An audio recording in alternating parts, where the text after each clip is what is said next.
the first thing I should say is that I'm friends with all kinds of translators, and I admire their translations. I have a set of principles, but I don't think they keep me from admiring very high quality, regardless of how it's produced, regardless of its distance from the original. So I'm good friends with my former colleague David Ferry, whose translations of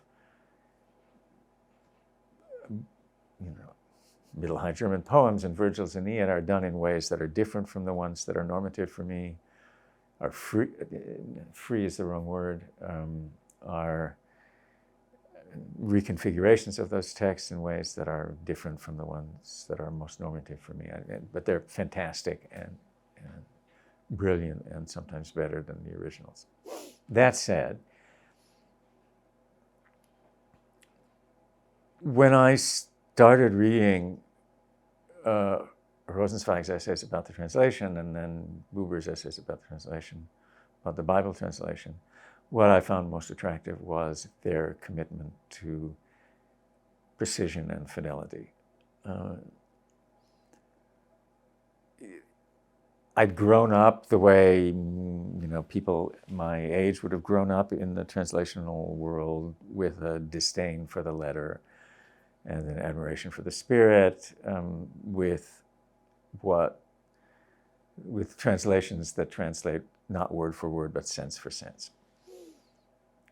But that was in some way unsatisfying for me when I reviewed translations. It was unsatisfying for me when I reviewed Golda Werman's translation. What Rosenzweig gave me was a vocabulary for saying that,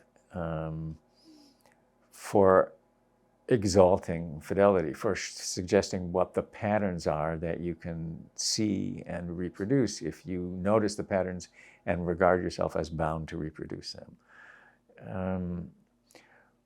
Rosenzweig also said some things more brashly than I would have said, but they were inspiring or energizing for me. He said, most of the reason that people don't reproduce, translators don't reproduce rhyme schemes is sheer laziness. It's not the only reason, but it's often the reason. And their translation is really great. I don't just mean that it's great because it's faithful. That's a different matter. It's great because it's beautiful, but not a beauty that you get to by saying that beauty and fidelity are opposed. Rather, the beauty that you get to by saying it's an amazing text, the most faithful reproduction possible, will give us the most extraordinarily radiant text. And it did. It really did. And you can see it on the page, and you can hear it when in the recordings that Buber made of it. So that's where I'm located. I'm an opponent of easy dismissals of literal translation, and I'm a celebrator of people who are passionately faithful to the original. I believe most of the time in writing idiomatic English, translatorese is something that I don't like any more than other people like it. But the confident and easy dismissal of literal translation seems to me wrong, just unconscionable and untenable. Partly because I don't think people know what they mean when they talk about literal translation. They mean some bad example of it. They mean, the two characters in Casablanca who are trying to learn English and they're native speakers of German, and one of them says to the other at the bar in Casablanca, what watch? 6 watch, for wie viel Uhr? 6 Uhr. Or they mean Nabokov's terrible literal translation of Eugene Onegin, or they mean something that's awful.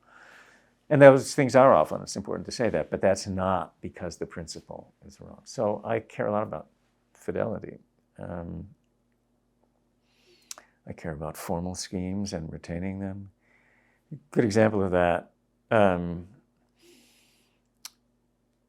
I am friends with Richard Fine, the translator, and I love his translations of Itzik Monger's poems and Sutzkever's poems. They're great. He's a wonderful translator, but he never reproduces rhyme schemes. And I just kind of want him to, because that's one of the ways those poems are built. And one of the reasons for my almost idolatrous admiration of John Hollander's translations of Moshe Leib Halpern is that he's as good at rhyming as Halpern was. And it's just dazzling. I mean, Hollander was a virtuoso.